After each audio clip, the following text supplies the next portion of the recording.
All right, I'm back. Where was I with day 11? Oh, yeah, Johnny's new business manager, Ed White, he's like, Johnny's paid his taxes and I've made a good financial plan for him. I've made a plan, everyone. Next up was the Scottish security guard. All you legends telling me to watch this legend. We're quite right. He seems like a legend. He confirms one night he took a photo where he saw a bruise under Johnny's eye. Amber's lawyers asked him if he saw Johnny pissing during an argument with Amber once. He's like, I've never seen my boss's dick.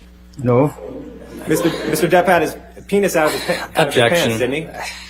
I think I would remember Relevance. Mr. Depp's penis. Yeah, Amber told me that poo on Johnny's side of the bed was a practical joke gone wrong, says Starling Jenkins. So you reckon she had something to do with the poo? Oh yeah, someone talks to you about a poo, you assume they know about the poo, says Starling Jenkins. We are done. Have a good weekend. I am fucking off. Day 12, Jimi Hendrix is cranking in the car. Johnny! Johnny! Is yelled from the sidelines. Cut to, hey, Amber. Why did you or a freeloading friend poo on the bed? Another security guard says he saw a can of Red Bull hit Johnny and Amber punch him. He was out getting a late night kebab for most of the argument, but that's what he saw when he got back. Now the testimony from Johnny's most up-to-date talent agent was interesting. I reckon a record was broken for most objections ever. Mum's friend was constantly half standing, basically because this testimony relates to damages, money, work lost after the 2018 op-ed Amber wrote, but didn't write, but is credited as the author of. Fucking lunch break. It is truly an intense, graphic, violent logo. This guy was cool. He's like, I'm a deal maker. I get people to say yes. Remember that Star Wars merchandise deal George Lucas got in the 70s? I was part of that. He's just a Hollywood expert overall, and he does reckon the op-ed meant no more deals for Johnny John. You wouldn't want to hire an actor who has negativity following them. You wouldn't want to pay to actually bring your brand down. He then has to deal with Amber's lawyers and their ridiculous amounts of paper. Why do they have so much paper?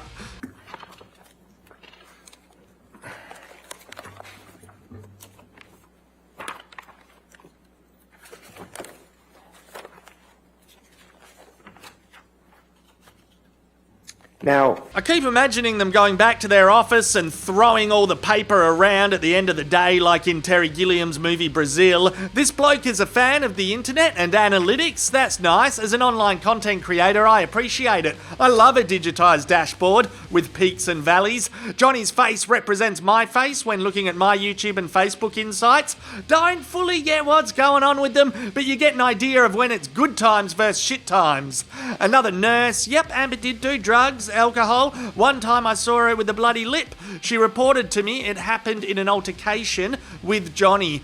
Day 13. A lot of nose wiping going on today. Objection, speculation, hearsay, foundation. A lot of fucking nose wiping is all I'm saying. Okay, they've snorted cocaine together before court this morning is actually what I'm saying. No. Jokes. But at this time, such a plotline in this TV show wouldn't surprise me. Sorry, I'll get back to it. Here's a forensic accountant. He says, yeah, Johnny's earning capacity has been fucking fucked since Amber became a blogger in 2018. plaintiff rests his case. All right, plaintiff rests. All right. Oh, they rest their case. What does that mean? We now get to hear from Amber's witnesses. Actually, first Rottenborn says, why don't we just all forget this ever happened? Throw the lawsuit out, throw it out like a mattress with shit on it. Your Honour, Penny? Yeah, nah, yeah, nah, show us your witnesses, mate.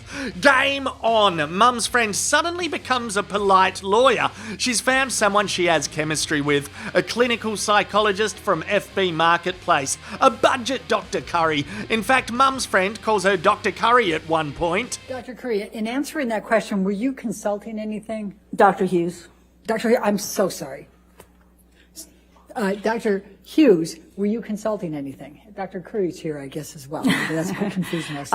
Dr. Hughes is then like, I've got some notes I brought in. It's not a script, it's just like notes.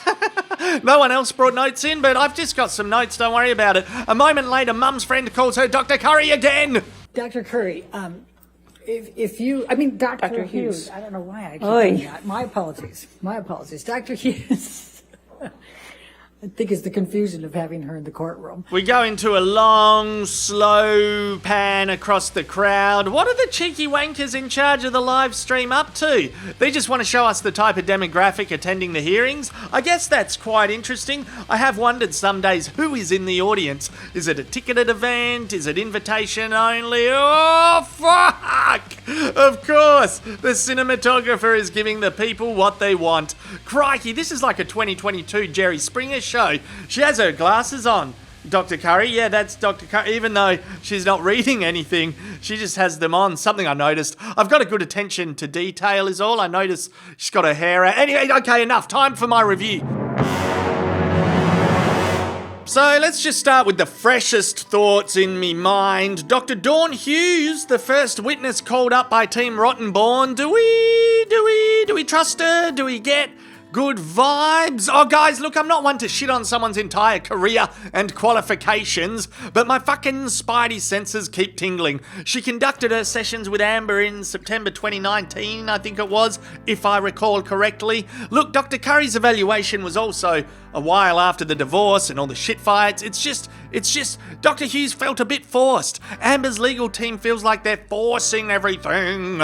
She talks to the jury the whole time. That feels like a tactic rather than sincerity. She talks from the perspective of blokes being abusers the whole time. Fine, but that wording feels very intentional, aka a tactic. And what I do find really jarring is how intense she was, talking about Johnny raping Amber within the marriage. No audio tapes with conversations between Amber and Johnny or texts between them allude to any sexual violence. And Rottenborn is looking to get a motion to dismiss the title of the op-ed that has sexual violence written in it as defamatory because no one knows who wrote that. And Judge Penny is actually in limbo considering that motion to dismiss for that paragraph, for that title, I think is what she meant. So as to the motion to strike on statement 1, I'm going to take an advisement because ruling on it now, it would be premature because I just don't have that evidence in the case, okay? Yeah, I don't know. Look, what I do know is that I like this guy in the background. He's like, yay, woo, yay.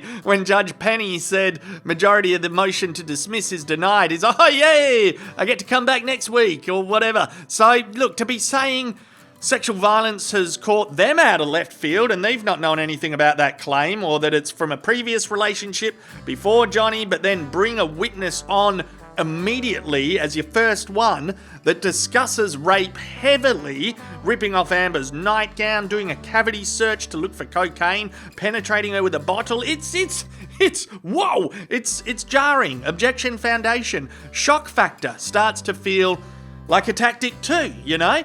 And the reading from the notes and paperwork is not a good look. You can say Dr. Curry is corrupted because she accepted dinner and drinks from Johnny's team. That's fine, say it. But she'd said cool common sense stuff about honouring fact finders and going where the science takes her. As a forensic psychologist, my obligation is to the court, is to the fact finder.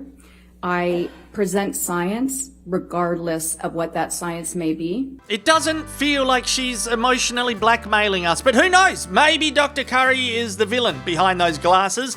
Maybe she's the villain. Ultimately, I do kind of end up confused. You can have two professionals say complete opposite things whenever you want in a courtroom. Amber does have PTSD. Amber does not have PTSD.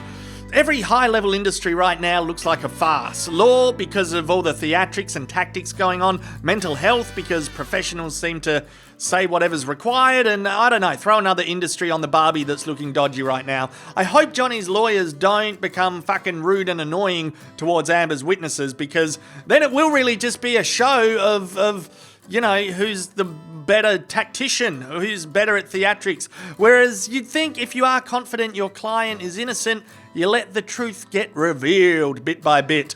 I believe we have had quality, authentic witnesses so far, so just let that quality come out naturally and let those who lie ramble on and expose themselves. But maybe that's too passive to do that. I'm not a lawyer. I didn't like it much when Ben Chu yelled and pointed. That Miss Hearn physically abused him. He's become like a dad to me over the last couple of weeks. I don't want to suddenly be scared of him. His rebuttal to Rottenborn's motion to dismiss was great overall. I don't want to see him stoop to the level of the defence team with how they treat others. Fuck me, I don't know everyone, my heart is too pure for this world. I can't handle following this trauma attraction relationship, yet simultaneously can't look away. Let's just focus on that Scottish security guard. He's the new MVP that sparks joy for me. I think I'd remember if I saw Mr. Depp's penis. Wow, so many amazing quotes from this court case. That said, the Objection Collection t-shirts are still available on my website. Shameless, trashy, get on it. Links below in the fucking comments and the post description. And yeah, please do like, comment, subscribe, hit the notification bell to keep me motivated with these videos a little longer. Because it's hard work. I'm up at like fucking 2 a.m. watching this thing and then working on it. I promise a Destination Fucked compilation is coming up on the channel soon to ease our minds though. Okay, cheers. See you everyone.